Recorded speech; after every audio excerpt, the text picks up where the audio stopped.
Olá, seja muito bem-vinda, muito bem-vindo e bem-vindes, você que nos acompanha através da internet e nos recebe aí no conforto da sua casa ou no seu trabalho. Estamos mais uma vez juntos no 8º Encontro Nacional de Licenciaturas, 7º Seminário do PIBID e 2º Seminário da Residência Pedagógica.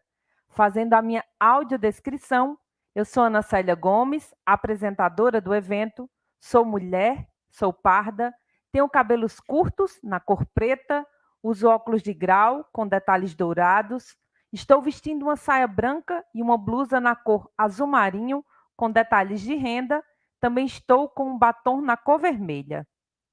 A pandemia se impôs ao mundo. Desde o início de 2020, temos a cada dia um fato novo, uma nova realidade. Perdas, talvez, seja a palavra que melhor expresse esse período. Para a educação não foi diferente. Escolas fechadas, docentes e estudantes em atividades remotas. A maioria sem condições materiais e emocionais para enfrentar a nova situação.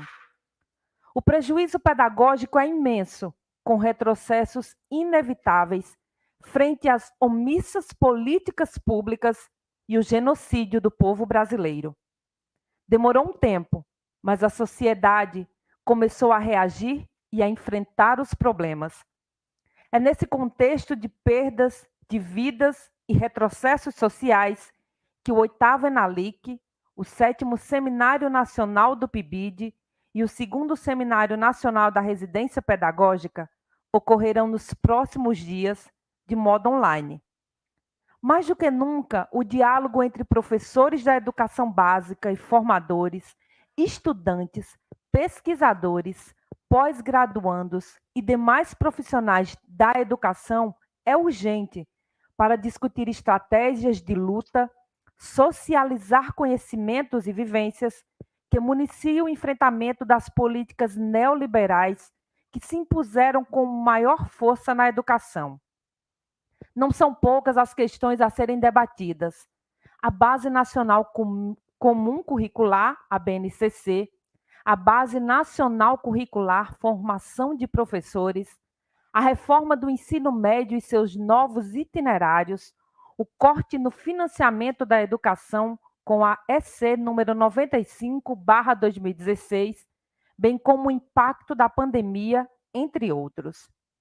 A partir de debate com embasamento teórico e de investigações recentes e relevantes, promovendo reflexão atual e contextualizada de questões implicadas à formação inicial e continuada de professores da educação básica, que esses eventos buscam contribuir com a luta geral em defesa da educação pública, laica, gratuita, democrática e de qualidade socialmente referenciada para todos. Para tanto, terão em Paulo Freire, patrono da educação brasileira, um pilar de resistência e inspiração. Assim, convidamos a todos e todas a participarem desse momento especial, mesmo que virtual, para juntarmos forças, reflexão e energia para a luta.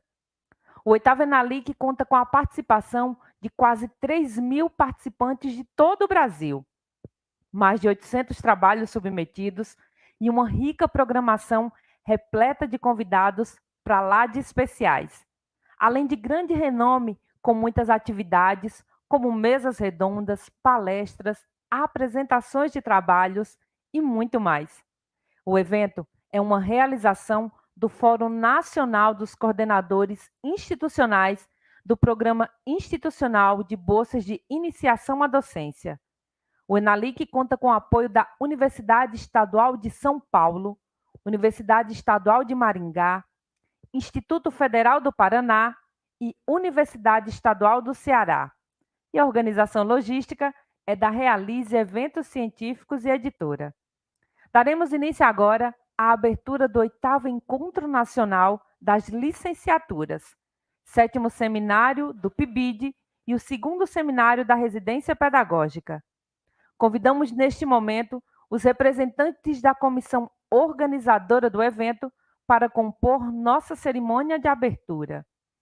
Seja muito bem-vindo, professor Nilson Cardoso, e seja muito bem-vinda, professora Sueli Guadalupe. Mais uma vez, é um prazer recebê-los aqui. Passamos a palavra agora, então, ao professor Nilson Cardoso. Fique à vontade, professor.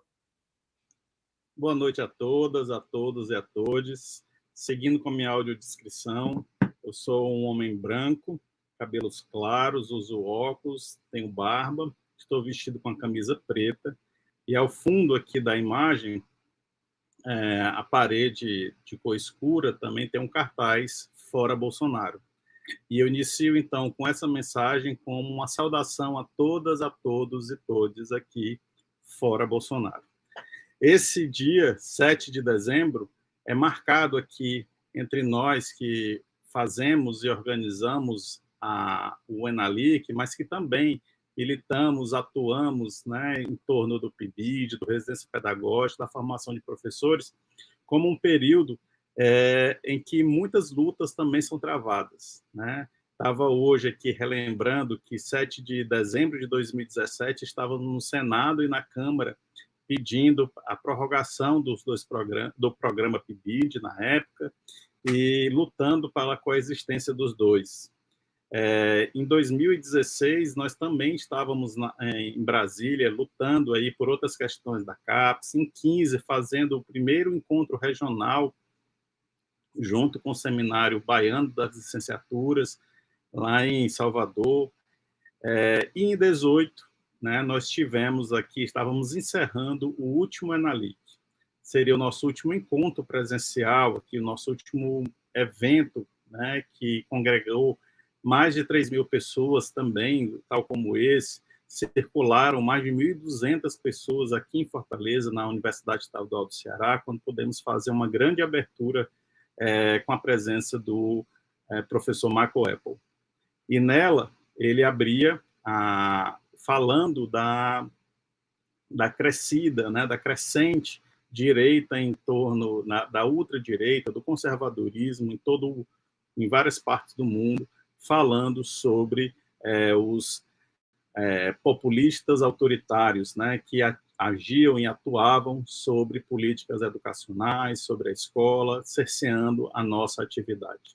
E, na ocasião, ele dizia-nos, né, que nós, brasileiros e brasileiras, não precisávamos de ninguém, nem de um americano como ele, para nos dizer ou para nos orientar como resistir.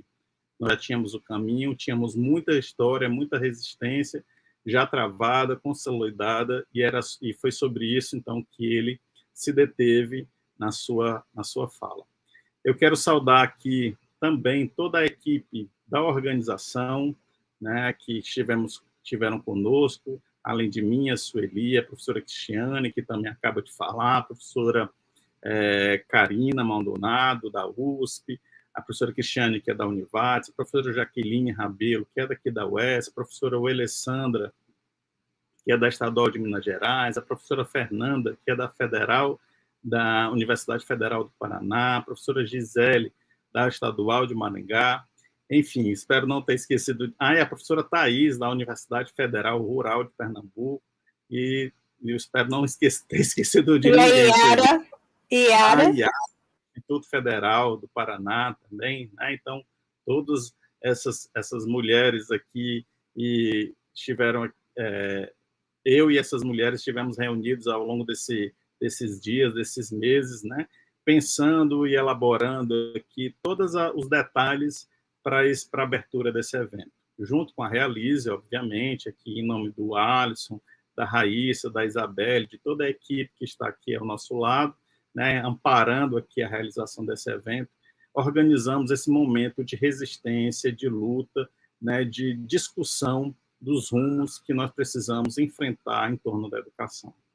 Eu me sinto honrado de estar fazendo a abertura de mais um evento, né, mais um Enalic, e no desejo que todas, todos e todos aqui encontrem algum elemento a mais para edificar, fortalecer e ampliar as nossas resistências.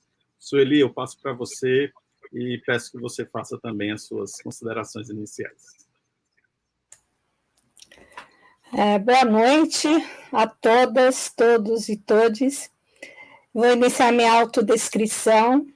Eu sou Sueli Mendonça, sou baixinha, negra, de cabelos encaracolados, estou usando batom vermelho, que eu gosto muito, uso óculos, estou vestindo uma blusa branca e uma bermuda bege.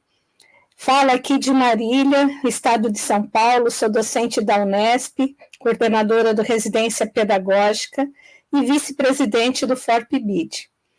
Sem dúvida alguma, esse é um momento muito especial para todos nós, né, que, como foi dito na abertura pela nossa anfitriã aqui, é um momento de pandemia, né, é um momento em que o país, o mundo perderam vidas valiosas por omissão, no caso do nosso país, sem dúvida alguma, do governo, das suas políticas genocidas, que nos colocaram numa situação inaceitável enquanto povo.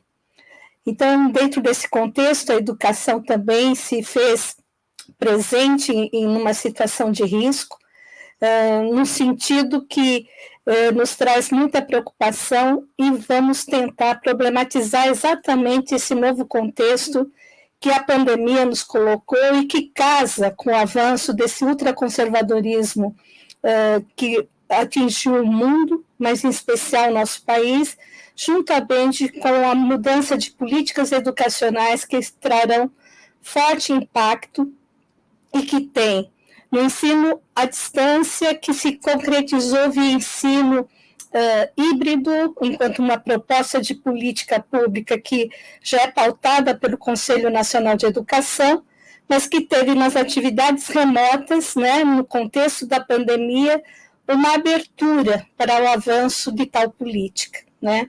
Foi exatamente nesse contexto que encontramos o aumento da desigualdade social em nosso país, o aumento da intensificação da jornada de trabalho do professor, a uberização, né, desse trabalho que também se coloca, e vai ser um dos nossos temas aqui nas mesas que trataremos aqui com grandes especialistas. Enfim, o que temos, né, de legado dessa pandemia, desse resultado de políticas públicas, é exatamente retrocessos que teremos que reverter assim que consigamos ter uma correlação de força que nos fortaleça para dar um passo à frente. Sem dúvida alguma, o ano que vem é um ano muito importante, decisivo, de escolha de novos governantes, tanto em nível federal quanto em nível dos estados. E vai ser nesse momento que teremos que ter uma pauta política muito clara, não só em defesa da democracia, dos direitos sociais, mas nós, da educação, teremos que ter clareza qual vai ser a nossa agenda de luta. E, nesse sentido, lutar pela revogação da emenda constitucional número 95, conhecida como a PEC da morte, que delimitou 20 anos sem novos investimentos nos serviços públicos. Lutar pela revogação da 02 de 2019, que diz respeito à formação de professores num alinhamento acrítico com relação à BNCC. Rediscutir a própria BNCC, que também nos foi imposta, interrompendo um processo que estava sendo amplamente discutido. Enfim, nós teremos que ter uma agenda bastante clara, e esse evento, além de ser um encontro e socialização de trabalhos, ele também deve buscar nos fortalecer com argumentos, com reflexões que possam somar as nossas lutas. Então, é nesse sentido que eu saúdo a todas, a todos e todes, e acredito que tenhamos um bom evento, que congrega não só as licenciaturas, mas também os seminários nacional do PIBID e do Residência Pedagógica. Que todos tenhamos um bom trabalho e possamos sair daqui fortalecidos para o ano que nos espera, 2022. Muito obrigada. Temos ainda alguns convidados aqui nesta solenidade de abertura. Com a palavra agora, Suzane Vieira, da ANFOP. Olá a todos, todas e todes. Sou a professora Suzane Gonçalves, atual presidente da ANFOP, da Associação Nacional pela Formação dos Profissionais de Educação. Gravo esse vídeo para saudar a comissão organizadora e todos os participantes do 8º ENALIC, o Encontro Nacional das Licenciaturas. Importante destacar a relevância do ENALIC, porque reúne as diversas licenciaturas de todo o nosso território brasileiro e neste ano em especial que precisamos estar juntos e fortalecidos para resistir às políticas de padronização curricular que afetam a educação básica e a formação de professores. O ENALIC se constitui como um importante espaço de diálogo, discussão, reflexão e de resistência. Além de resistirmos às políticas de padronização, o ENALIC potencializa o compartilhamento de pesquisas e também de diversas experiências que acontecem na formação de professores e no trabalho docente. Desejo a todos que tenhamos um excelente evento e que possamos sair fortalecidos das importantes discussões que serão realizadas neste 8º ENALIC. Um abraço para todos, todas e todes. Teremos agora a participação de Miriam Fábia, da Rede Comunica Educação.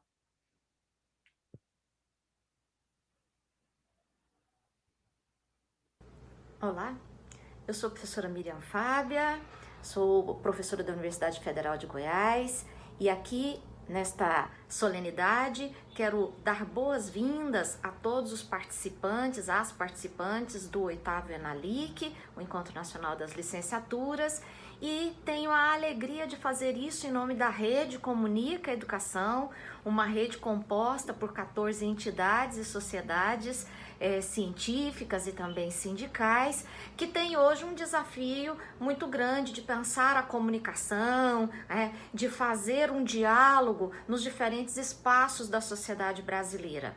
A Rede Comunica Educação reconhece a importância desse encontro, se junta com as nossas entidades para o debate, para a discussão sobre as políticas de formação, de valorização dos profissionais da educação. São muitos os temas que exigem a nossa atenção, o nosso debate, a nossa resistência. As políticas de formação continuada, propostas aí, nos diferentes espaços do Ministério da Educação, do Conselho Nacional de Educação, a reforma do ensino médio, a Base Nacional Comum Curricular, a forma como as redes têm lidado com a docência, ou seja, muitas temáticas que nos convidam a esse 8º ENALIC a debater, a discutir, a pensar a nossa resistência. A Rede Comunica Educação se junta a... E agora a participação da Giovana Mello, do Fórum DIR. Olá, eu sou a professora Giovana Mello e é com imensa alegria que aceitei o convite para estar aqui com vocês nesse evento tão importante que é o 8º ENALIC, o 7º seminário do PIBID e o 2º seminário da residência pedagógica, que tem como tema o esperançar, o agir e o resistir na formação de professores. Parabenizo a coordenação do evento pela pertinência da temática, em nome do Fórum DIR, que é o Fórum Nacional de Diretores e Diretoras de Faculdades, Centros de Educação e equivalentes das universidades públicas brasileiras. Faço uma saudação muito especial a todas as pessoas que participam desse importante evento. Nesse momento tão grave de nossa história, marcado por inúmeras crises, a crise sanitária, a crise política, crise econômica, crise social, crise de valores, nós temos o compromisso de fazermos a defesa intransigente da educação pública, laica, inclusiva, gratuita e de qualidade social. Esse evento representa o fortalecimento dos coletivos das universidades e das escolas, para que juntas possamos encontrar alternativas de articulação para agir, para resistir, esperançar e fazer avançar e ampliar a luta contra todo o desmantelamento das conquistas históricas. Em nome do Fórum DIR, deixo um forte abraço a vocês e desejo excelentes debates e reflexões. Contaremos agora com a participação da Rosa Neide, deputada do PT do Mato Grosso.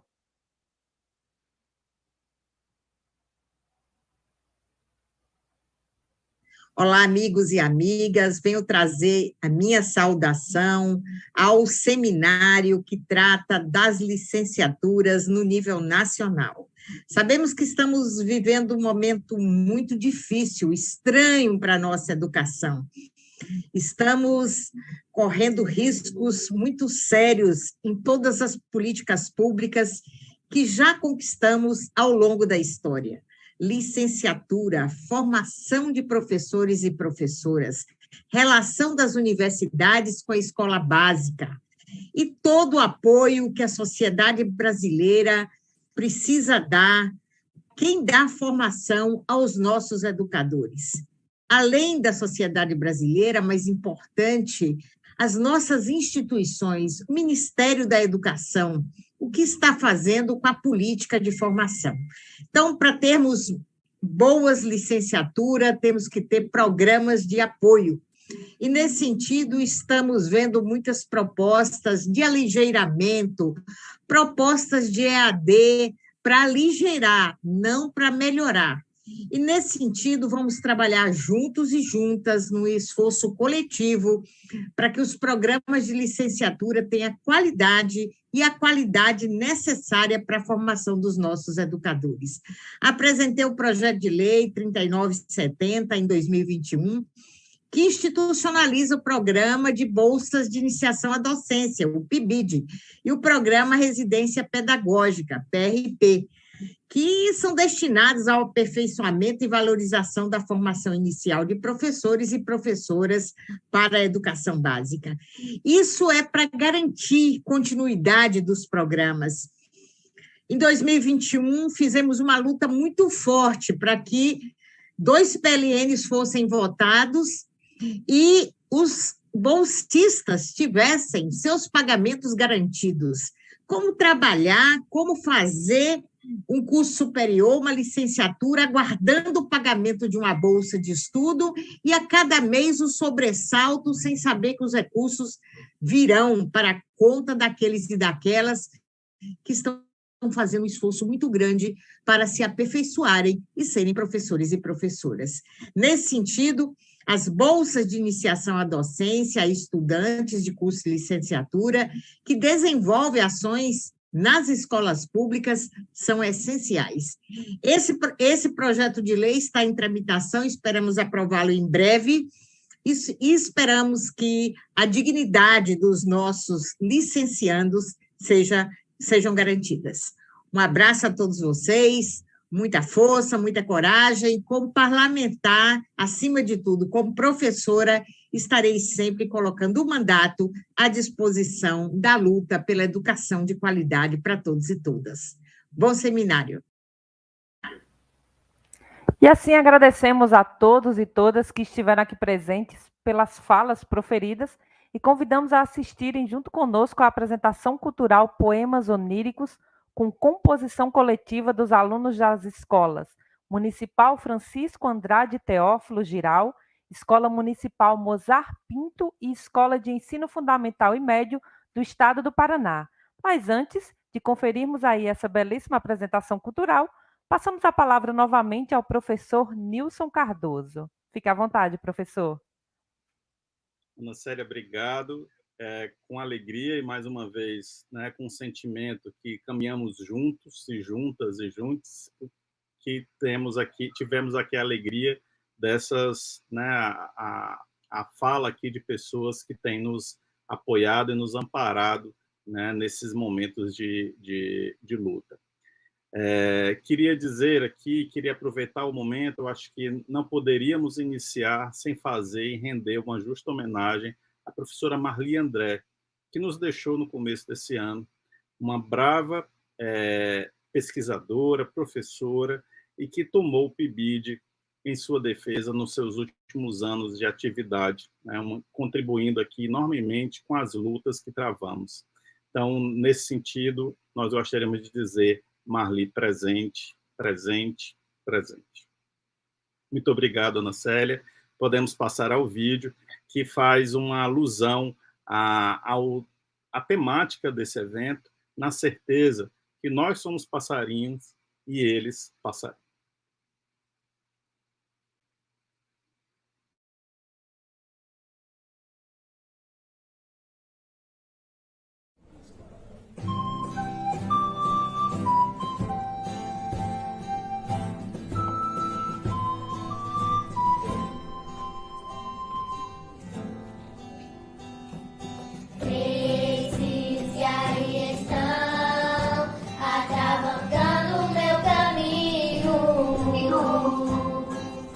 Eles passarão, meu passarinho.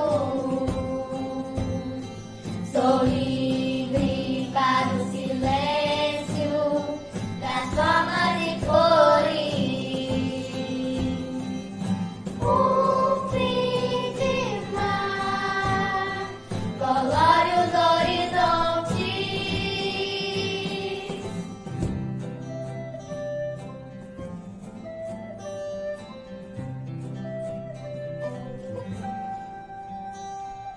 Uma parte de mim é permanente, outra parte de mim se sabe de repente. Quero a delícia de poder sentir as coisas mais simples. Eu quero descobrir.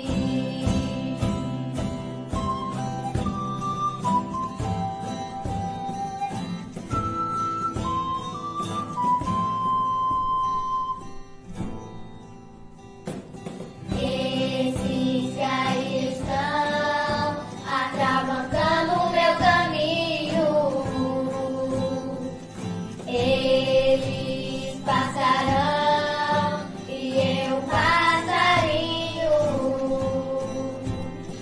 Sou livre para o silêncio das formas e cores. O fim de mar colore os horizontes.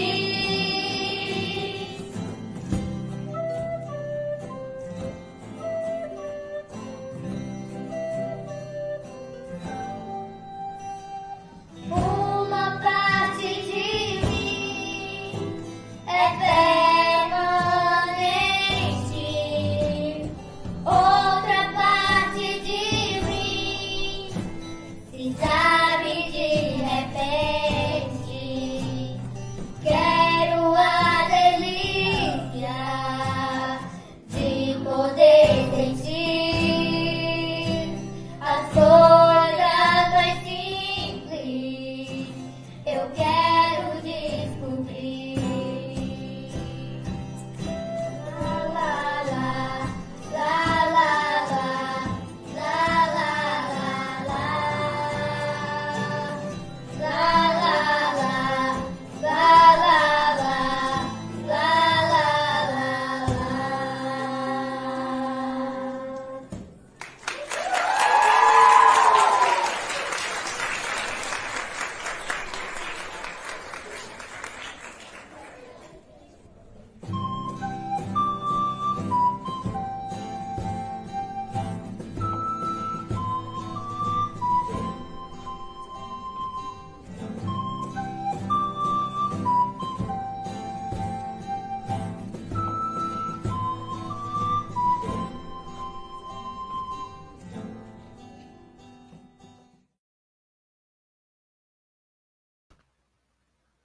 Que linda e emocionante a apresentação cultural. E também uma mensagem, né? Nos revigora, revigora as nossas forças para acreditar e, principalmente, lutar por dias melhores e mais justos para todos e todas. E a gente vai para um breve intervalo. Você que nos acompanha através da internet, em instantes iniciaremos a conferência de abertura do 8º Encontro Nacional das Licenciaturas, 7º Seminário do PIBID e 2º Seminário da Residência Pedagógica. É bem rapidinho. Eu espero você.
Mais uma vez, bem-vindo, bem-vinda e bem-vindes você que nos acompanha através da internet.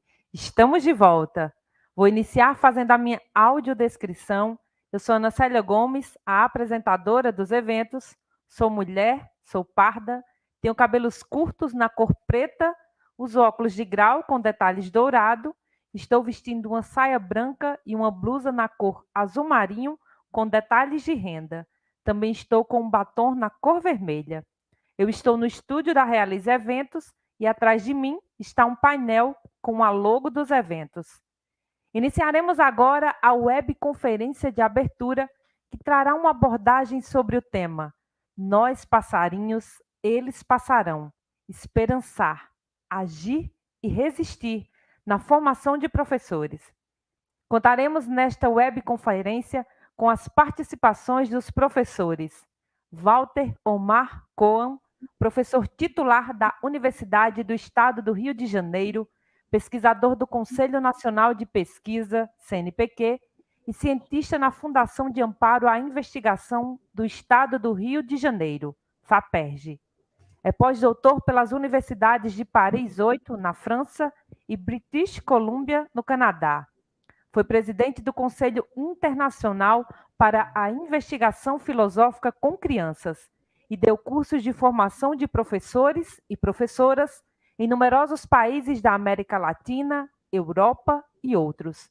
É orientador de mestrado, doutorado e pós-doutorado na área de Filosofia da Educação. Principais livros em português: Paulo Freire, Um Menino de 100 Anos, de 2021, Paulo Freire, Mais do que Nunca, de 2019, Manifesto por uma Escola Filosófica Popular, de 2018, entre outros. Seja bem-vindo, professor Walter. Também contaremos com a presença do professor Daniel Cara, professor da Universidade de São Paulo. Ele que é doutor em Educação, mestre em Ciência Política e bacharel em Ciências Sociais, todos pela Universidade de São Paulo, a USP. Foi coordenador-geral da Campanha Nacional pelo Direito à Educação, de junho de 2006 a março de 2020. É membro do Conselho Universitário da Universidade Federal de São Paulo, Unifesp. Foi membro titular do Fórum Nacional de Educação, membro da direção da Campanha Global pela Educação e do Comitê Diretivo da Campanha Latino-Americana pelo Direito à Educação. Foi colunista do UOL Educação e possui o blog na revista Educação. Foi laureado com o Prêmio Darcy Ribeiro 2015, entregue pela Câmara dos Deputados em nome do Congresso Nacional. Seja muito bem-vindo, professor Daniel.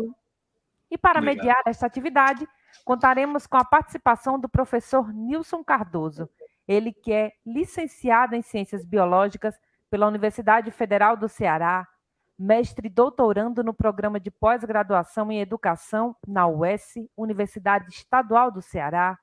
É professor assistente da UES, atuando no curso de licenciatura em Ciências Biológicas na Faculdade de Educação de Crateús, Campo Crateús, e no mestrado profissional em rede em ensino de biologia.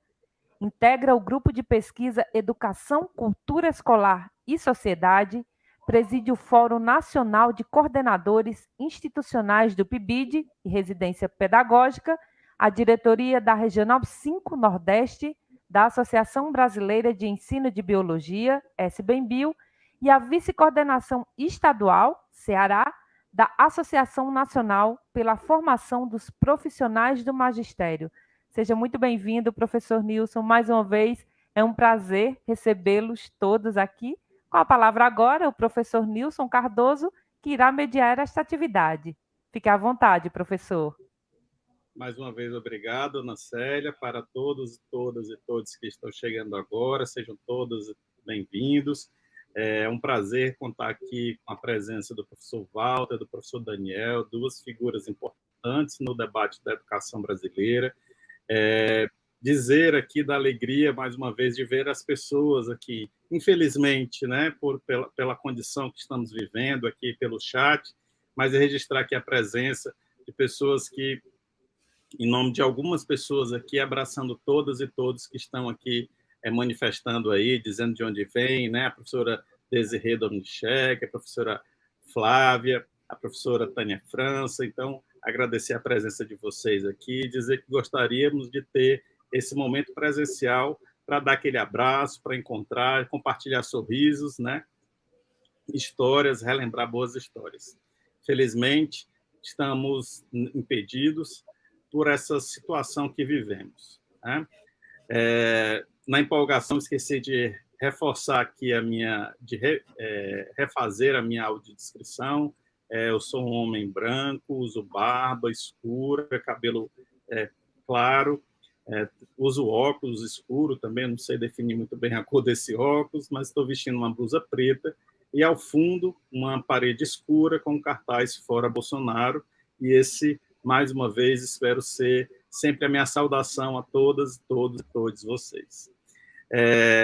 Sem muita demora aqui, eu gostaria de passar já para que a gente pudesse iniciar, mas antes, até por uma provocação aqui do professor Walter, dizer do motivo do símbolo, né, do nosso encontro.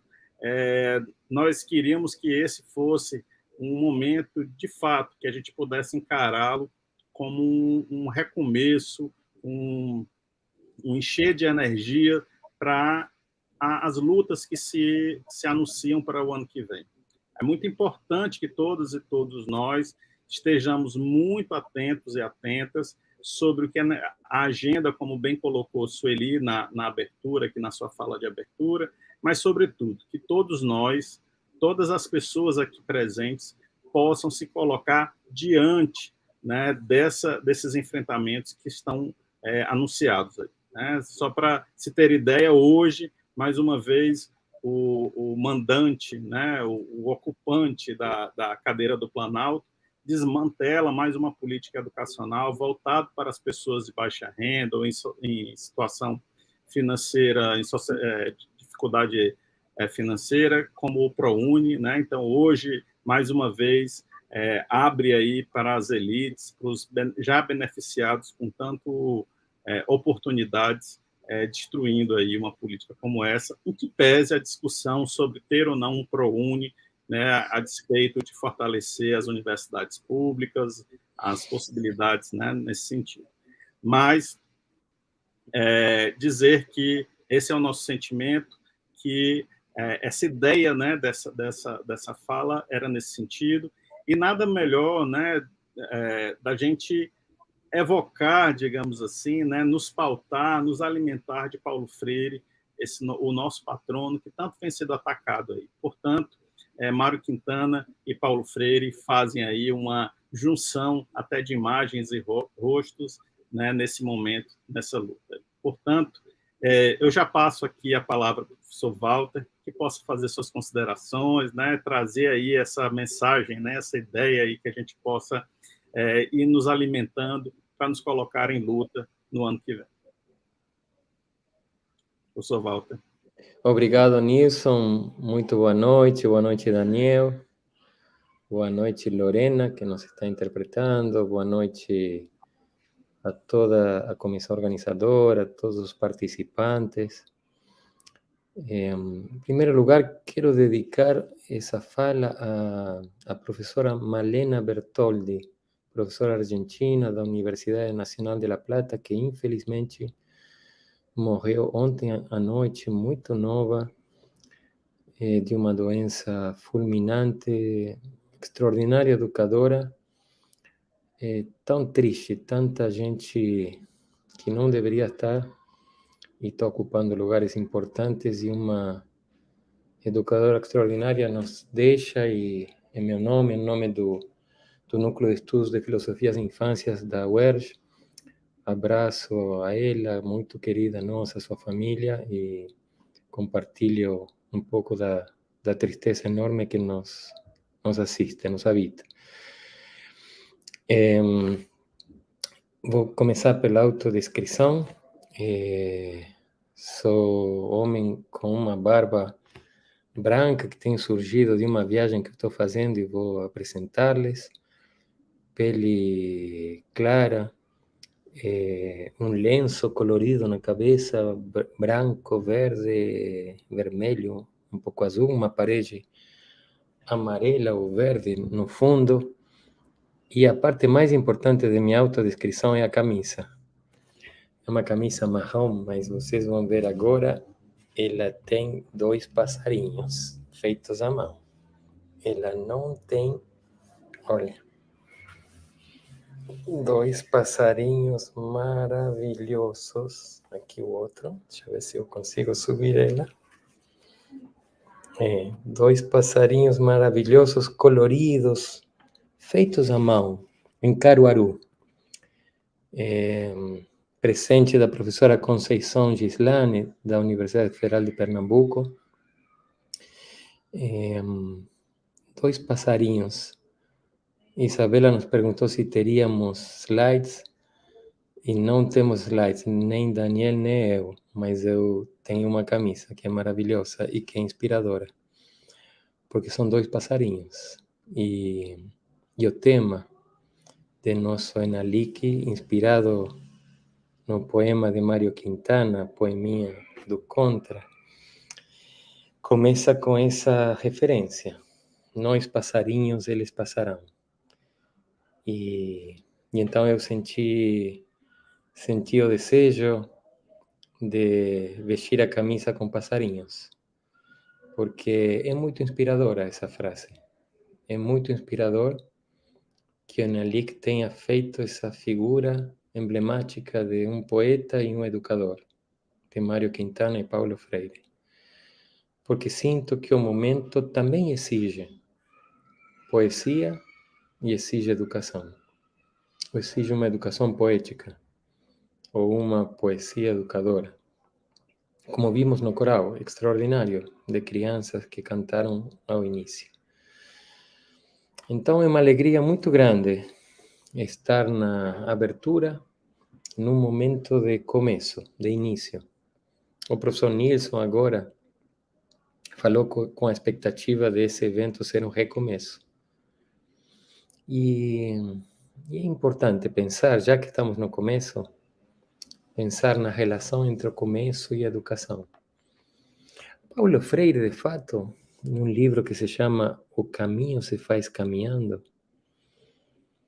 um livro dos livros falados com o educador norte-americano Miles Horton, Paulo Freire diz: eu estou sempre no começo, como você.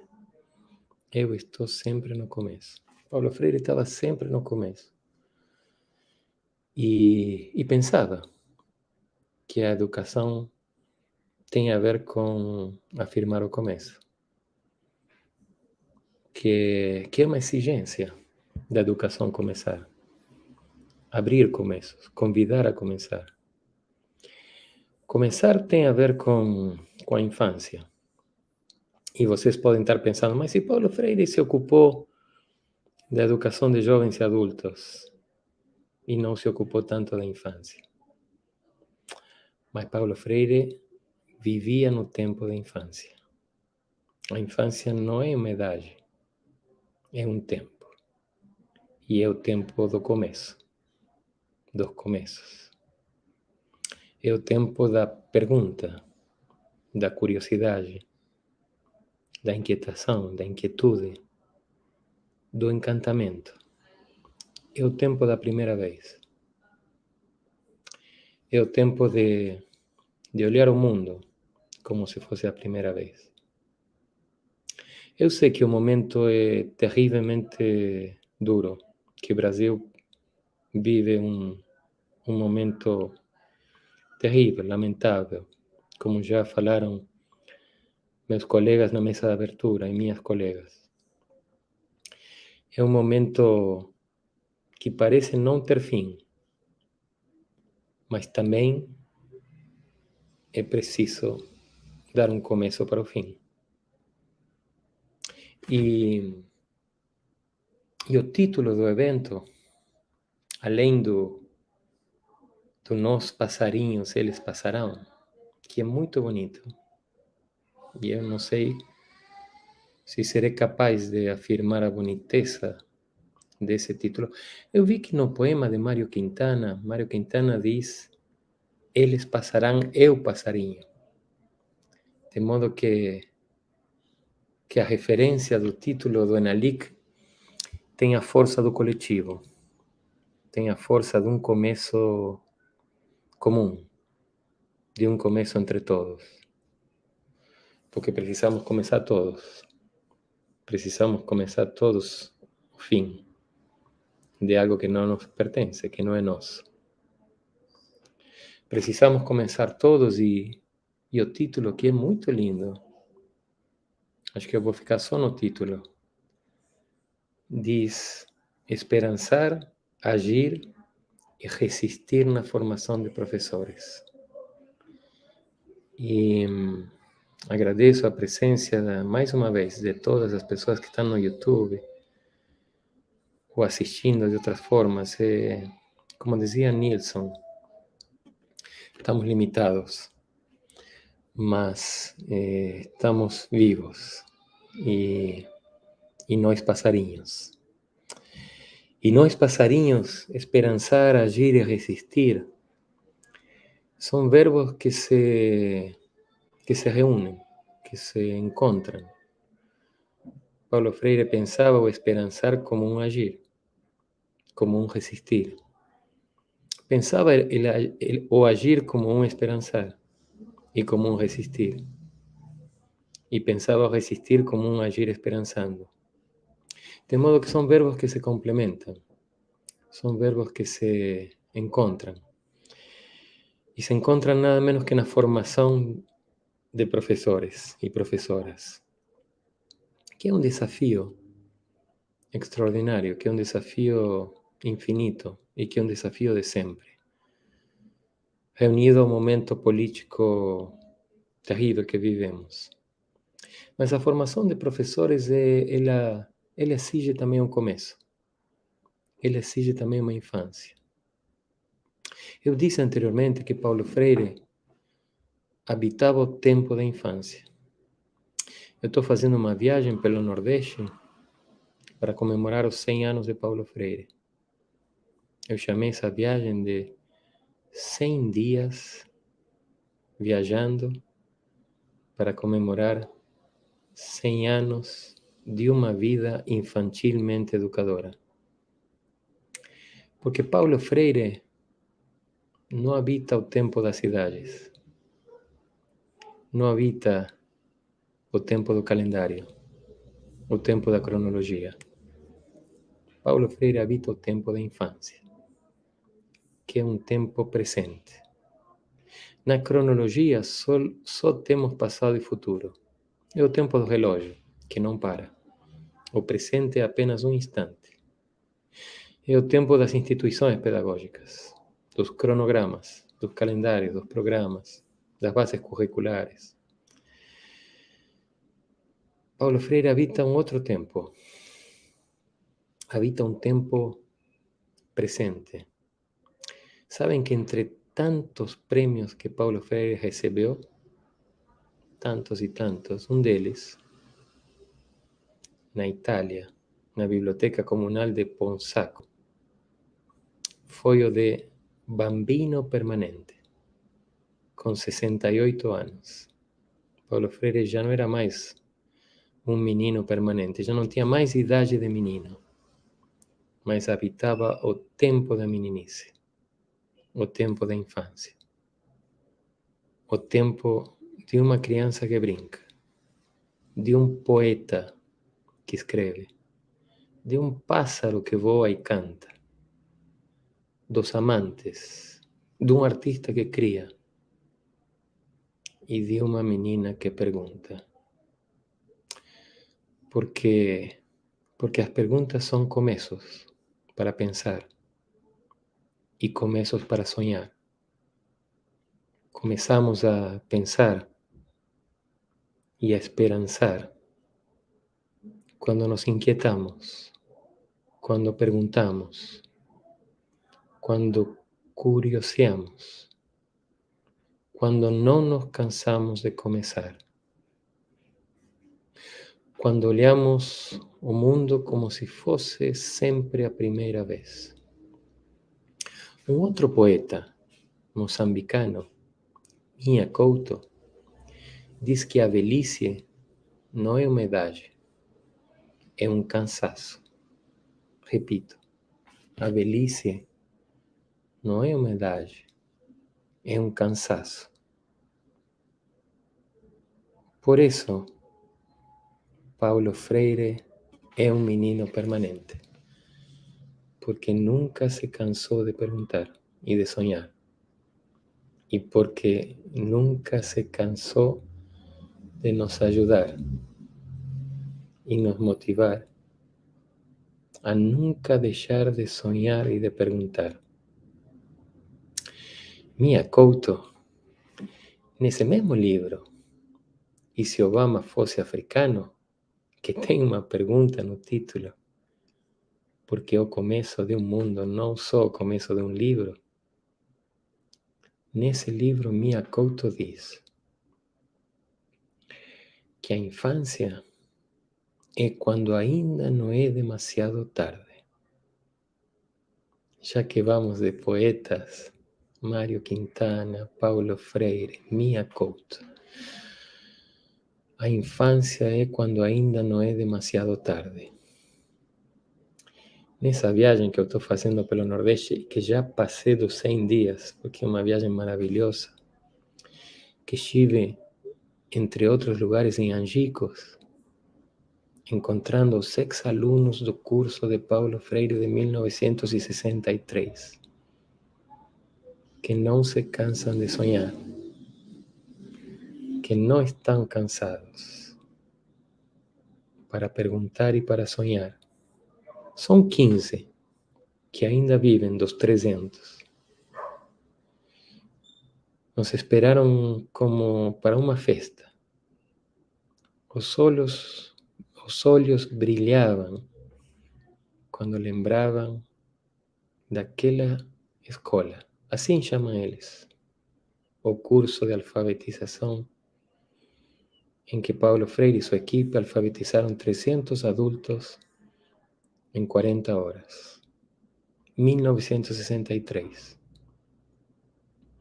Em 1964, Paulo Freire coordenava um plano nacional de alfabetização. Analfabeto não votava. O Brasil tinha 40 milhões de analfabetos. O plano iria alfabetizar só no primeiro ano 6 milhões de pessoas que iriam fazer parte da vida política do Brasil. O plano foi cancelado pela ditadura. Paulo Freire foi primeiro preso e depois exilado. E Brasil ainda hoje paga o preço dessa prisão e desse exílio. Brasil ainda hoje tem milhões de analfabetos. E Brasil ainda hoje tem uma ditadura. Paulo Freire, em 1964, foi preso por coordenar um programa nacional de alfabetização. Eu não sei se já pensamos suficientemente sobre esse fato. Eu não sei se podemos começar de uma memória. Eu não sei se a memória pode alimentar um sonho. Mas eu sinto que precisamos começar. E é muito bonito poder afirmar isso no começo de um encontro de licenciaturas, de formação de professores, que tem como título Eles Passarão, Nós Passarinhos. Paulo Freire foi chamado num famoso programa da Rádio Nederland o andarilho da utopia. O andarilho é um pássaro que anda no centro-oeste, em várias regiões do país. Paulo Freire voava como um passarinho. Voava no sentido de sonhar, no sentido de esperançar e também no sentido de inaugurar começos e de sentir que nunca é demasiado tarde. Por isso, Paulo Freire, penso eu, se dedicou à educação de jovens e adultos, pelo seu enorme compromisso com a infância. Pode parecer uma contradição, pode parecer estranho. Paulo Freire dedicar-se à educação de jovens e adultos pelo seu enorme compromisso com a infância. Mas lembrem, a infância não é uma idade, é um tempo. O compromisso de Paulo Freire é com o tempo da infância, com o tempo de nunca é demasiado tarde. E por isso talvez dedicou-se à educação de jovens e adultos, porque são essas pessoas que têm escutado mais do que ninguém a vida inteira que já é tarde para elas, que já não há tempo. E aí vem o andarilho. Nunca é demasiado tarde. Podemos sempre olhar o mundo como se fosse a primeira vez. Basta começar com uma pergunta, com um sonho. Porque a infância é também o tempo dos sonhos. É também o tempo da utopia. E é também o tempo da esperançar. Eu quero agradecer muito o convite a participar dessa mesa. Eu sinto que é tempo de terminar, para que possam escutar a Daniel. E eu quero apenas, antes de terminar, sem terminar, convidá-las e convidá-los a começar outra vez, a pensar que nunca é tarde, demasiadamente tarde, a convidá-los à infância.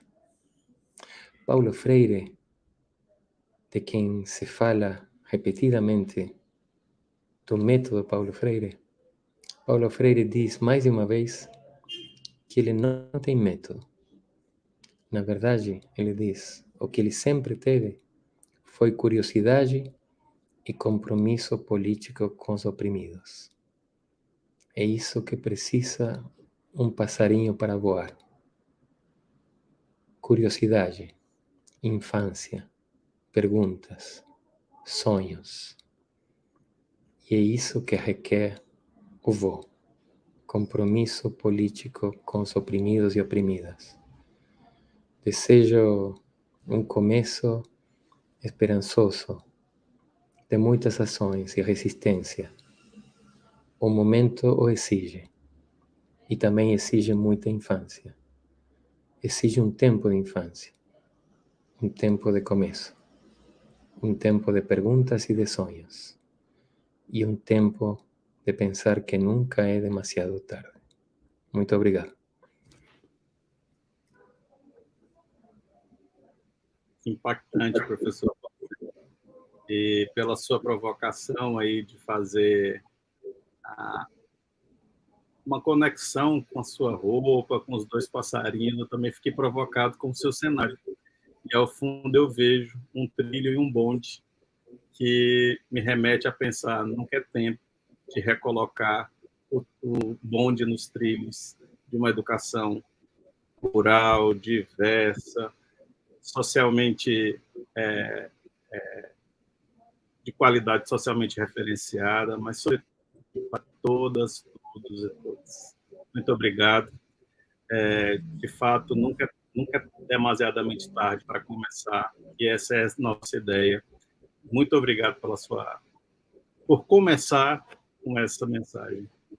E então eu passo logo em seguida, né, convido aqui o professor Daniel, que possa também aqui fazer suas considerações. Professor Daniel, é uma grande satisfação dividir com o senhor também. Obrigado, Nilson. Mandar um abraço para o Walter, que fez uma fala muito inspiradora. Quero também mandar um abraço para a Lorena, para todo mundo que nos acompanha. Vi que a gente do Brasil inteiro, isso demonstra a força do Encontro Nacional de Licenciaturas, a força desse evento que cada dia cada ano que passa, ele vai se tornando mais central na luta pelo direito à educação. E dizer que vocês, na verdade, me pegaram de surpresa quando eu recebi o convite, porque sempre quando eu tenho falado sobre o Paulo Freire, quando eu tenho pensado a questão do Paulo Freire, tanto o Quintana como também o Fernando Pessoa são dois grandes autores, né? Dois grandes poetas e duas grandes figuras de inspiração da literatura em língua portuguesa e da literatura que mais me mobiliza. Eu sempre utilizo as referências deles e o poeminho do Contra, do Quintana, sempre é o poeminho do Contra que finaliza as minhas falas. E, de repente, eu me encontrei aqui com vocês tendo que fazer a introdução a partir do poeminho do Contra, então quero agradecer porque isso demonstra uma sensibilidade da organização do evento. Quero, inclusive, parabenizar todas as organizadoras e todos os organizadores, porque é um evento extremamente cuidadoso, as pessoas se preocupam em envolver a gente que é convidado, e certamente quem participa aqui, quem está acompanhando a gente pelo chat, vai concordar comigo. E eu acredito que o nome que vocês escolheram é muito feliz, porque depois de dizer que nós passarinhos e eles passarão, vocês falam de alguns verbos que são fundamentais nos dias de hoje: esperançar, agir e resistir na formação de professores. E eu preciso dizer para vocês que essa é uma questão nova para mim, porque eu sempre, desde 1994, quando eu era presidente do Grêmio da Escola Técnica Estadual de São Paulo, aqui em São Paulo, no bairro do Bom Retiro, morava muito longe da escola, mas era uma escola que me envolvia tanto.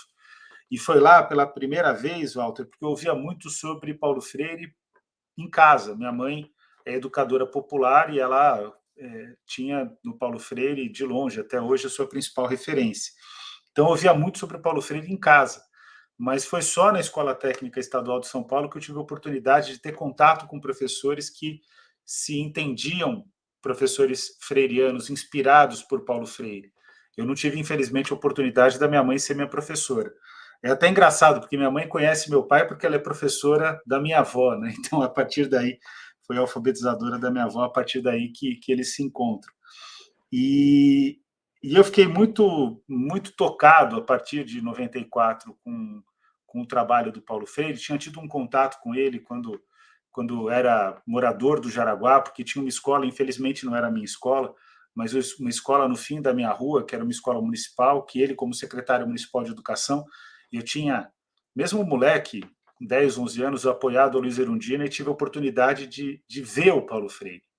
E é impressionante, eu só senti isso em relação ao Nelson Mandela, que eu também tive a oportunidade não de conversar, mas de estar na mesma sala que ele na Copa de 2010, eu fui a trabalho para a Copa, e o que para mim foi impressionante era o quanto que Paulo Freire emanava uma energia contagiante, uma energia de uma pessoa que, de fato, mobilizava a esperança, mobilizava a ação e mobilizava a importância do diálogo, né? E esse é o ponto que eu considero mais importante. E a questão da formação de professores, e por isso que eu estou fazendo essa introdução, desde 1994 eu sou um militante pelo direito à educação, quando era militante, presidente do Grêmio da Escola Técnica Estadual de São Paulo, que tinha uma gestão razoavelmente democrática, mas muitos professores que se inspiravam no Paulo Freire, que foram fundamentais para a minha formação.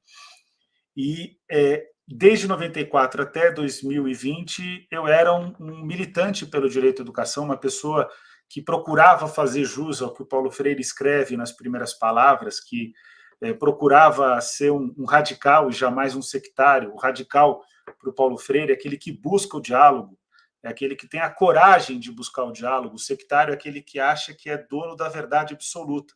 E o Paulo Freire vai dizer que existe o sectário de nascença, que é o sectário de direita, e existe o sectário de esquerda também. E eu procurava me diferenciar dos dois, tentava, né? Porque, além de tudo, o Walter trouxe essa questão com a habilidade, é muito gostoso ouvir o Walter, ele sai sempre muito inspirado, até uma responsabilidade muito grande falar após o Walter, mas o Walter traz essa questão de maneira muito clara, né? O Paulo Freire ele também constrói uma ética, um modo de agir. E eu sempre procurei, embora seja muito difícil ser tão coerente quanto o Paulo Freire, né? Mas eu sempre procurei caminhar no sentido de buscar o diálogo, e eis que eu me encontro agora no desafio de fazer a formação de professores.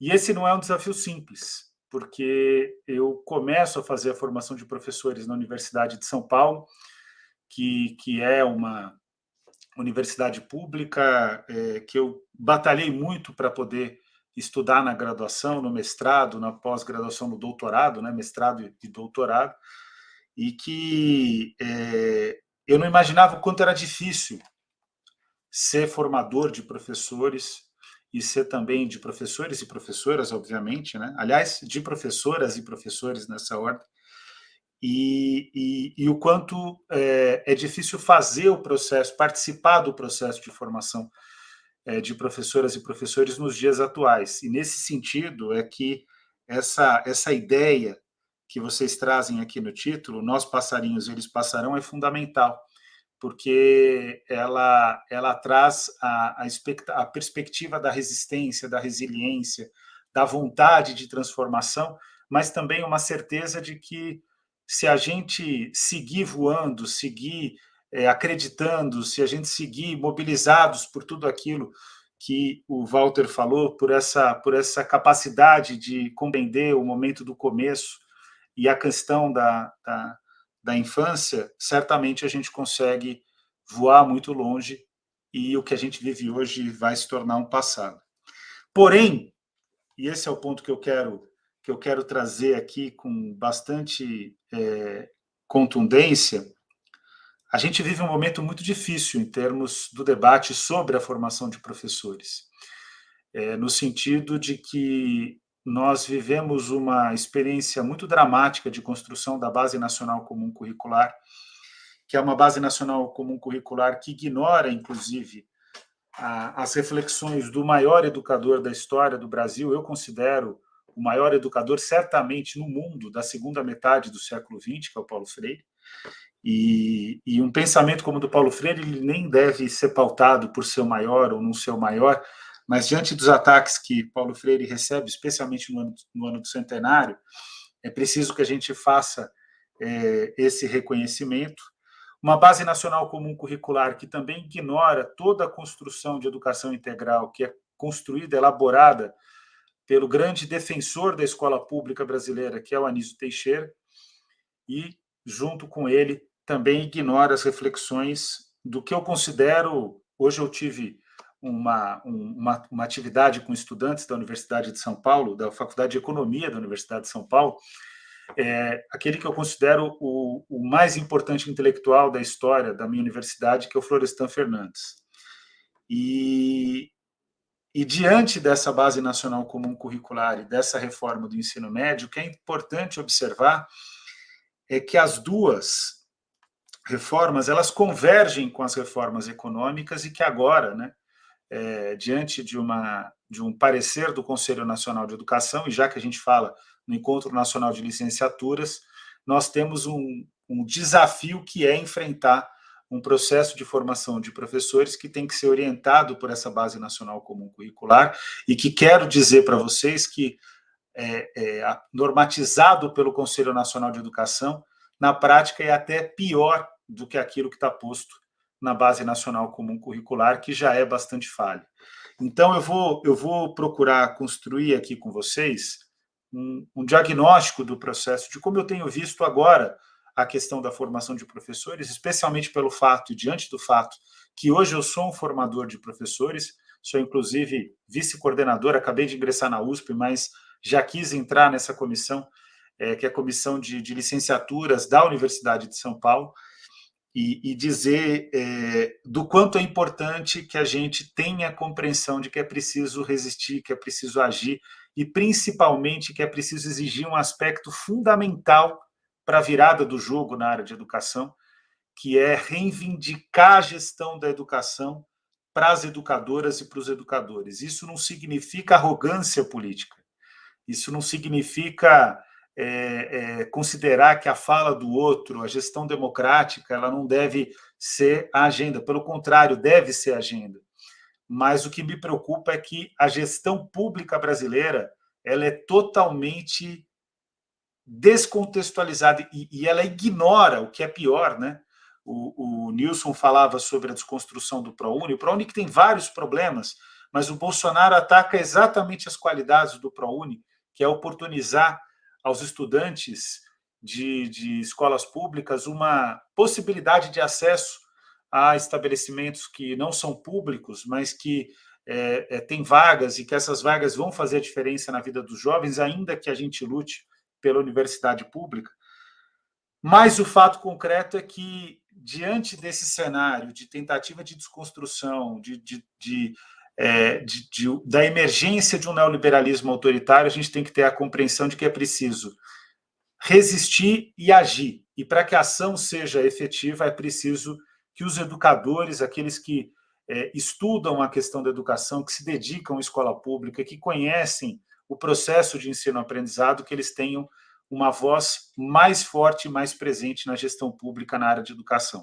O que eu estou falando de maneira bem clara é que é importante considerar que, certamente, a energia, o conhecimento, o saber que vem aqui do nosso chat, a fala do Walter, que sempre me emociona, inclusive ele esteve junto com a gente lá na Faculdade de Educação da Universidade de São Paulo, na comemoração do centenário do Paulo Freire, o olhar esperançoso e aguerrido do Nilson, isso tem que nos inspirar, mas também tem que significar um momento de virada, que é o momento em que, no Brasil, os gestores e as gestoras, e principalmente as gestoras da educação, sejam pessoas que, de fato, conheçam a escola pública e conheçam da ciência pedagógica. Não é tão diferente o que eu estou dizendo aqui daquilo que acontece na pandemia.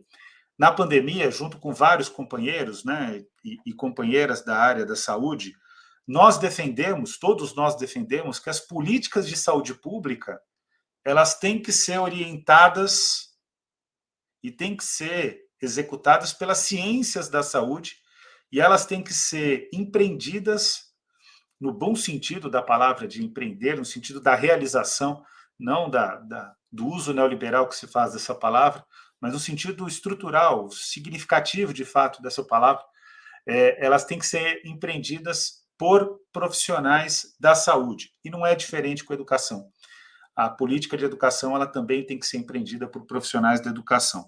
Durante todo o mandato do Bolsonaro, ele só acertou uma vez, ainda utilizando termos ruins, quando falou de educação, quando ele disse que a educação é um transatlântico. Eu não gosto dessa comparação, mas o que ele estava querendo dizer, e nesse caso ele está correto, a educação é uma política pública avassaladora. Nós temos 180 mil escolas públicas, nós temos 232 bilhões de reais para ensinar e procurar mediar o aprendizado de 40 milhões de estudantes, só estou falando de educação básica, dos 0 aos 17 anos e a educação de jovens e adultos, para ensinar cerca de 40 milhões de estudantes que hoje estão matriculados, e se a gente fosse considerar aqui na ponta do lápis, só para dar o tamanho do problema para vocês, e por isso que falta dinheiro, 232 bilhões de reais é pouco, a gente ainda precisaria incluir 11 milhões de brasileiras e brasileiros em situação de analfabetismo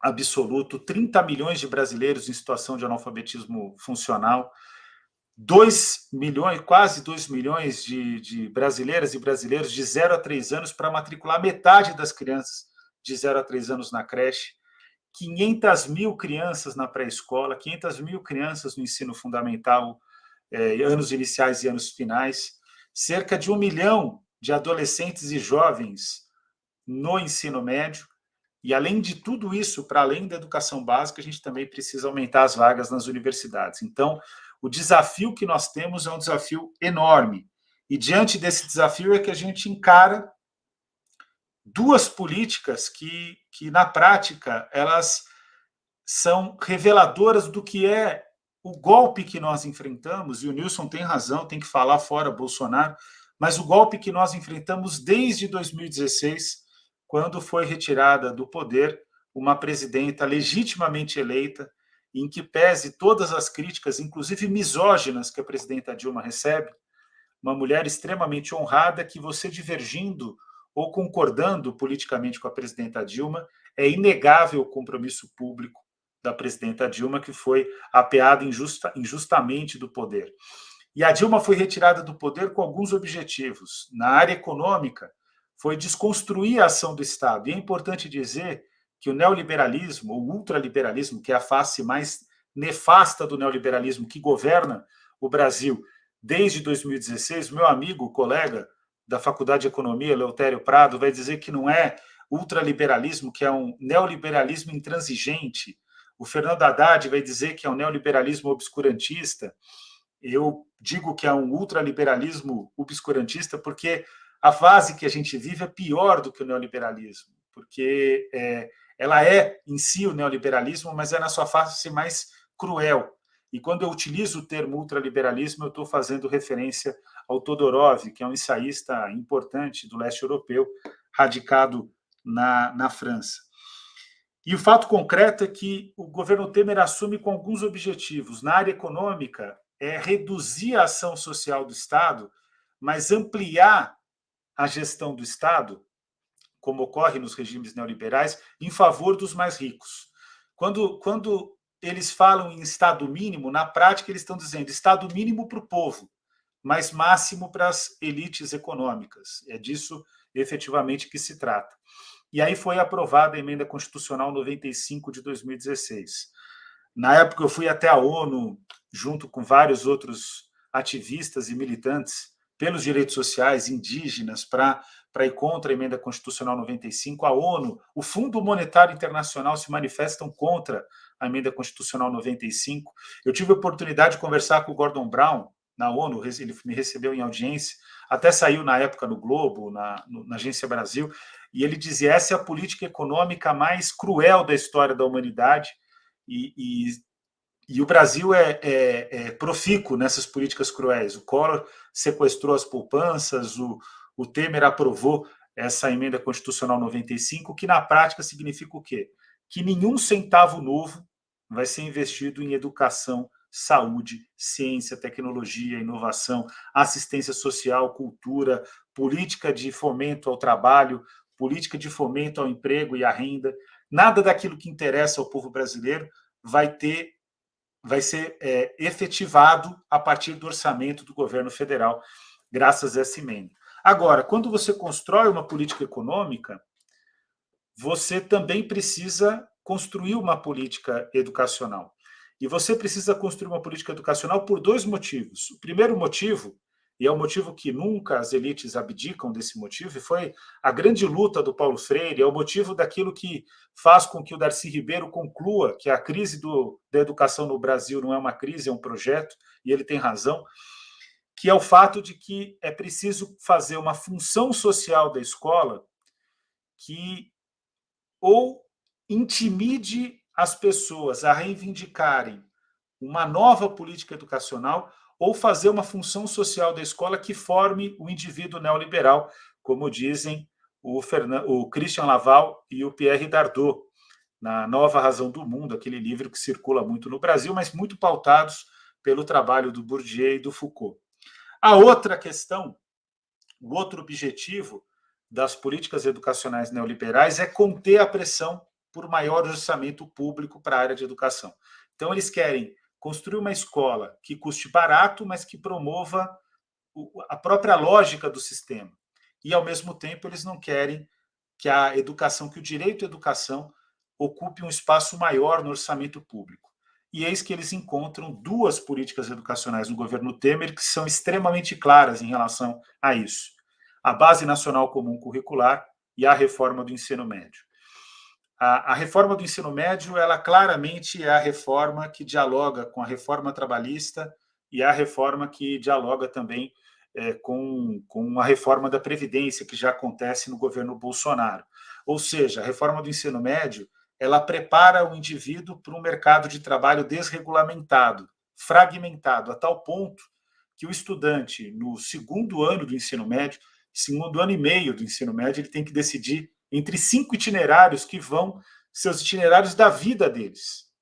Isso é extremamente grave, porque para quem já passou pelos 16, 17 anos, sabe que essa não é uma decisão trivial.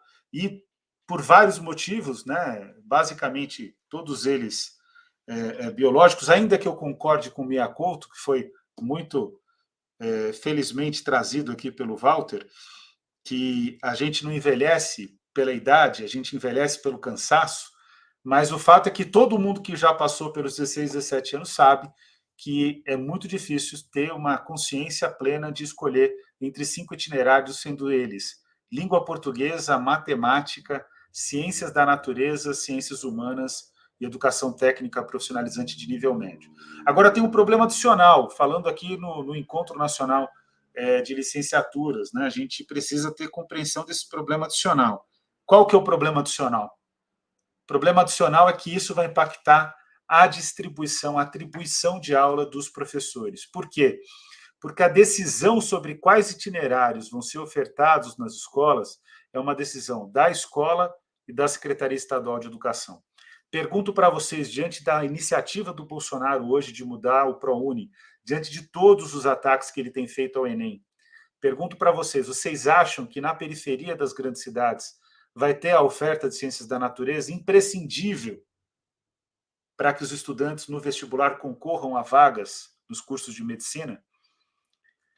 Vocês acham que vai ter uma oferta justa, correta, de itinerários de ciências humanas? E sem ciências humanas e filosofia, é impossível um país se desenvolver? Porque para um país se desenvolver, ele tem que ter pensamento crítico. Paulo Freire vai dizer, ao longo do 3º e 4º capítulo da Pedagogia do Oprimido, que a educação ela exige o trabalho dialógico da educação, ou o diálogo, né? A postura dialógica na educação exige amor, exige humildade, exige fé, e ele não está tratando da fé meramente cristã, é uma fé no sentido de ser mais o educador. Ele acredita que é possível que as pessoas sejam mais, tanto ele como educador, como também os educandos. O pensar crítico e a esperança são os 5 elementos centrais, os 5 pressupostos para a realização do diálogo, ou os 5 caminhos éticos, né, para a realização do diálogo, 5 componentes éticos para a realização do diálogo. Certamente não é disso que se trata a reforma do ensino médio.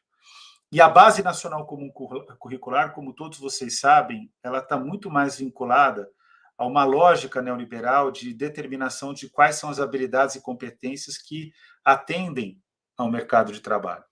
Ou seja, o objetivo que elas chegam, inclusive, ao controle socioemocional do comportamento dos estudantes. Eu fui uma vez para um curso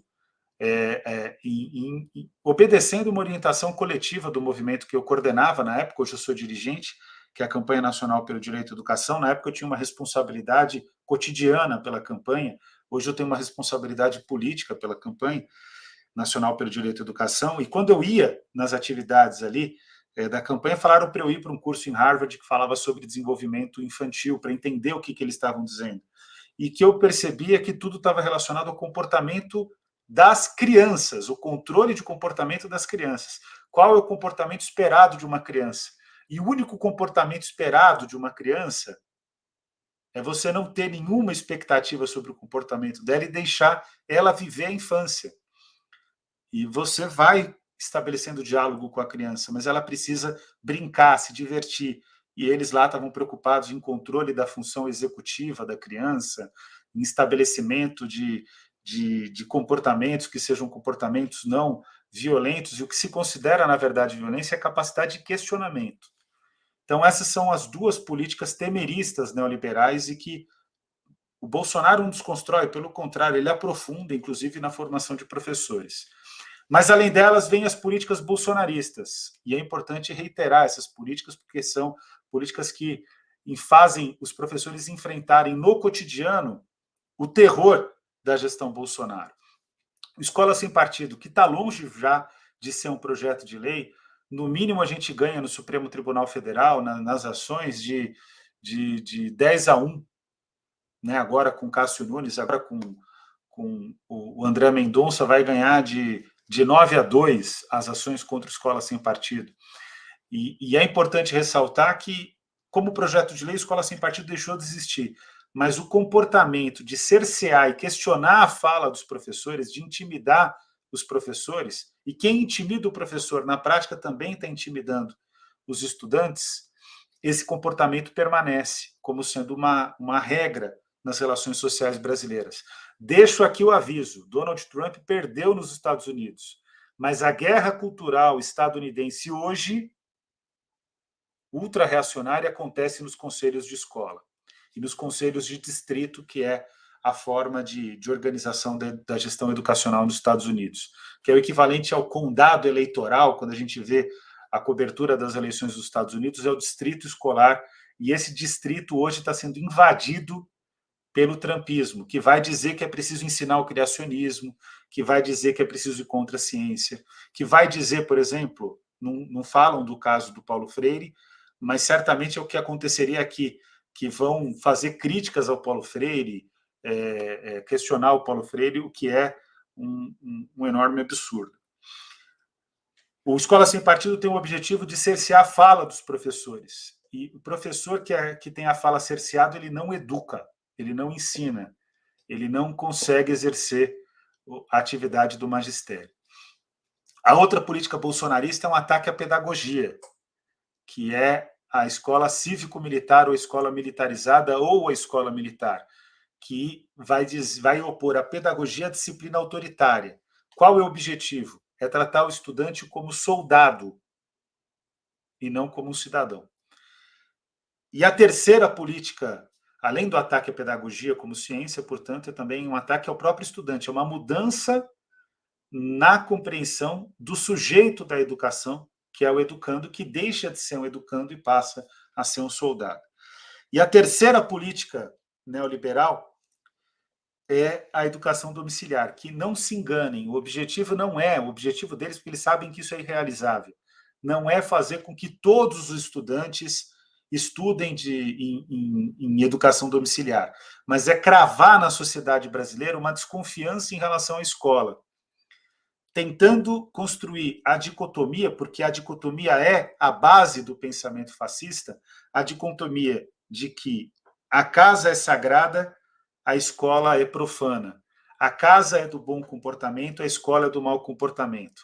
A casa é o lugar da família, a escola é o lugar da perversão.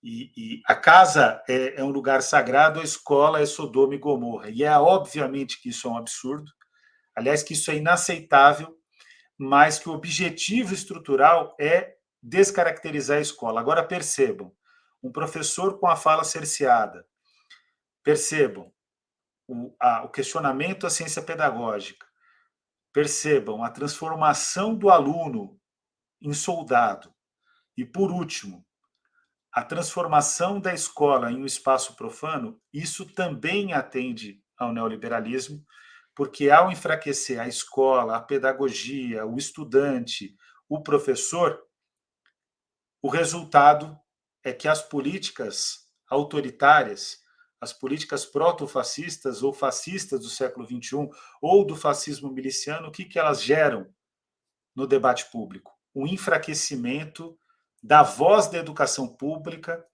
pela luta em relação à função social da escola e, ao mesmo tempo, obstrui a luta por melhores condições de trabalho e por melhores condições de realização do direito à educação, que sempre vai se dar na vertente do ensino-aprendizado.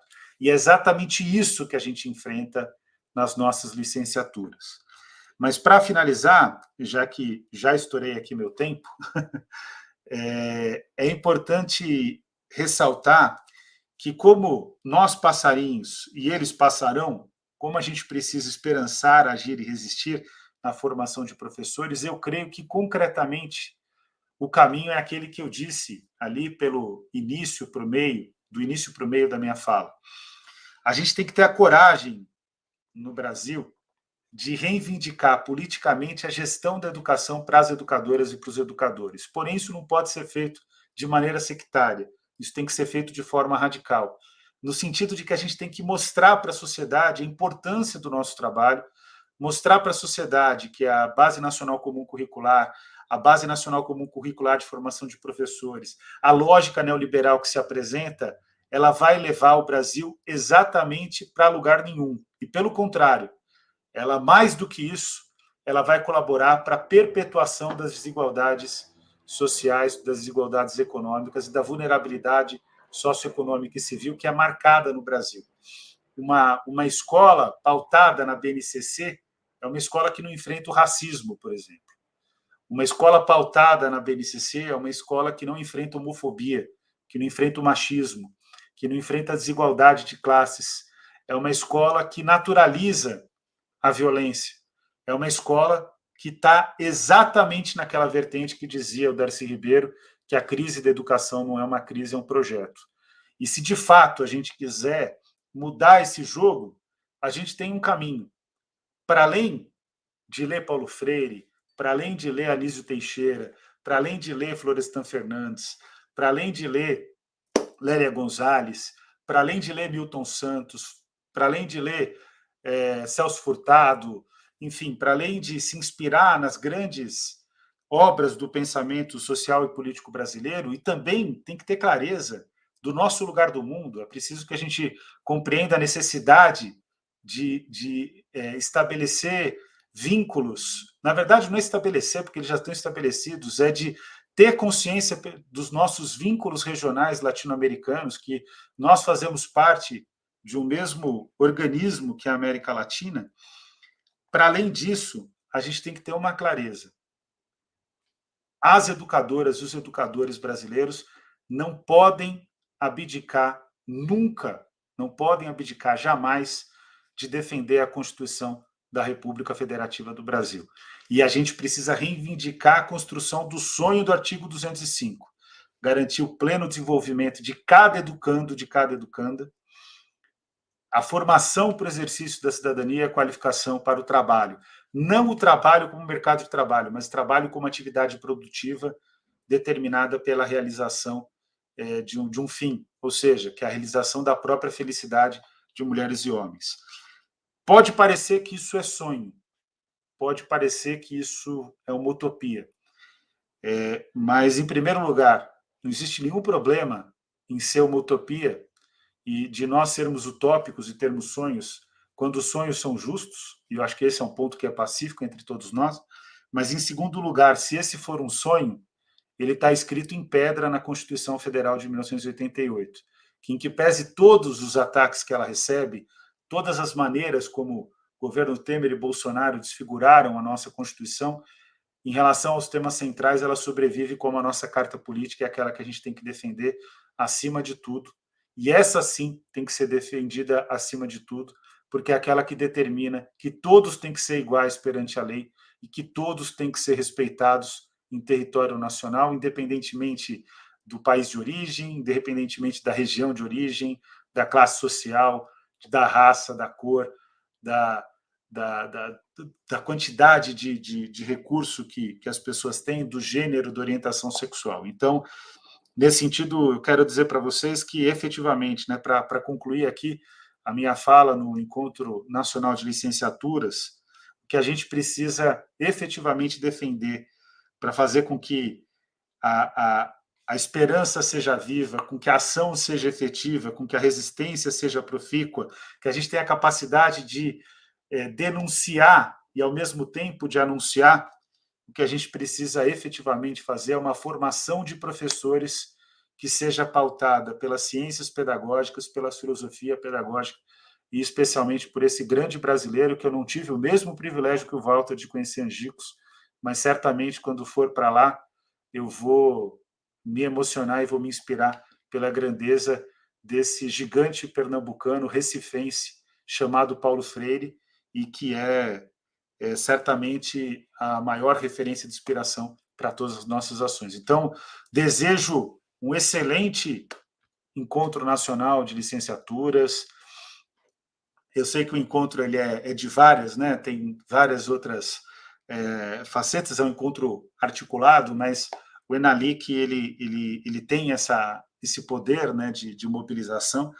Dizer que é um prazer estar dividindo a mesa aqui com o Nilson, com o Walter, e já que o Quintana foi utilizado, a gente precisa também aqui adicionar o Fernando Pessoa, para completar a minha dupla. A frase é batida, mas ela é genial, então ela vale a pena ser repetida sempre. Tudo vale a pena se a alma não é pequena, e aquele que quer passar além do bojador tem que passar além da dor. Então, sejamos resistência e tenhamos a consciência de que navegar é preciso, viver não é preciso, e que a gente navegue na obra e no sonho freiriano, que é aquele que nos motiva e nos dá sentido para o nosso trabalho na área de educação. Então, um beijo para todas e todos, e desculpa que eu falei demais. Desculpa, Nilson. Foi perfeito, Daniel, foi perfeito. Você tem uma capacidade também de colocar as questões, as situações, de uma forma muito pertinente, precisa, necessária, né? E só elogios a vocês dois, as duas falas, né? Mas o Daniel, como era de se esperar, provoca também a curiosidade, o questionamento de algumas pessoas, e que a gente entende que como é importante esse evento aqui para essas pessoas que perguntam, questionam sobre o caráter político da educação, né? Vocês terão aí mais dias para entender como essa dimensão ela é tão pertinente, necessária, e que tem sido alijada de todos nós e tem nos colocado em situações como nós estamos vivendo hoje, né? E nós temos aqui a alegria de ter uma figura como o Daniel Cara, que tem essa capacidade de fazer essa anunciação, a denúncia e a anunciação, como bem coloca. Gente, muito obrigado pela fala de vocês, né? Walter, você de uma dimensão estética, e Daniel de uma dimensão política, que uniu aqui assuntos e temas tão colocados de uma forma geral, eu diria, secundarizados pelas políticas, né? Essas dimensões elas são desrespeitadas, pouco valorizadas, e como foi importante pensar na temática, mas também encontrar vocês para fazer essa abertura. Para finalizar, né, antes da Ana Célia aqui fazer as suas falas finais, eu queria dizer que eu queria propor para ela, não sei se vai estar possível, eu acho que vocês foram tocando em assuntos, né, e que nós temos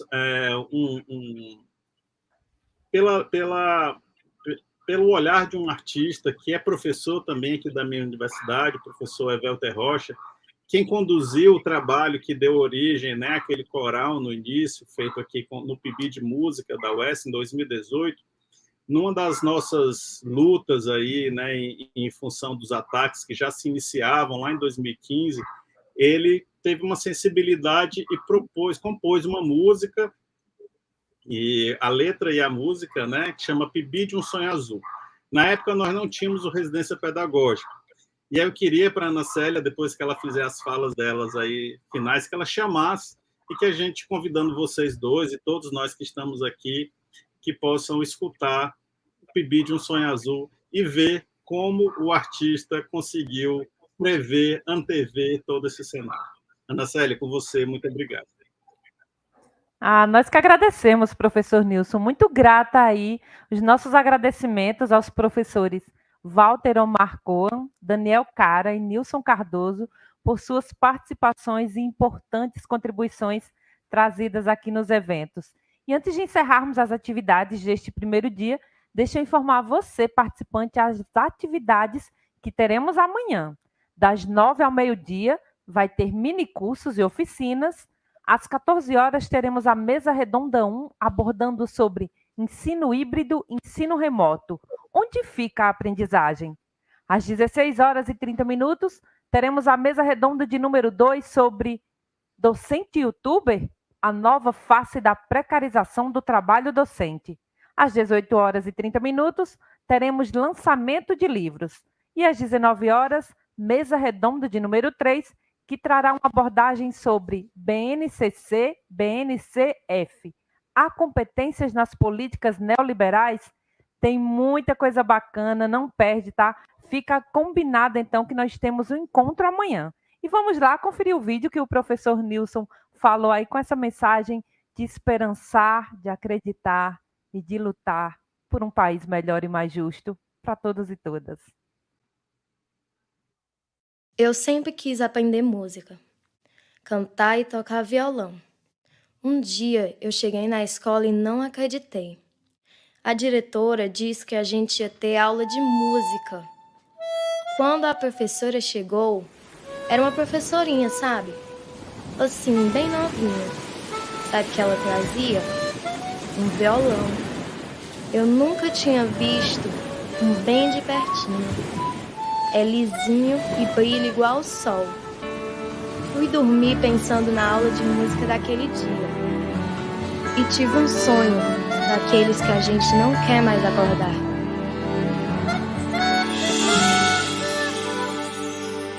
Como acordar de um sonho bom e de olhos fechados lembrar, ficar parado e adormecer, pra dentro do sonho voltar. Como alguém que não viu o mar e de repente avistou na minha escola ficou mais azul quando o Billy chegou.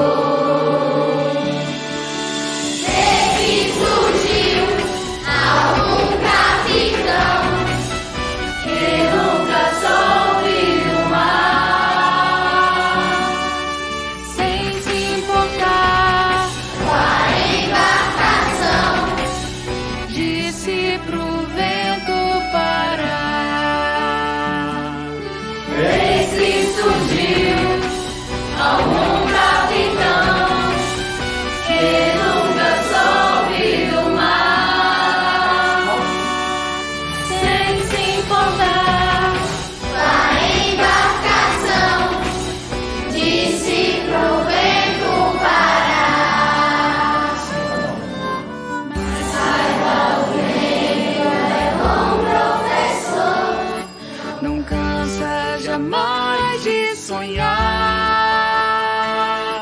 cantando baixinho ao barco explicou, suas velas são asas, pode acreditar, o céu não pertence a nenhum capitão, e ao barco ensinou a voar.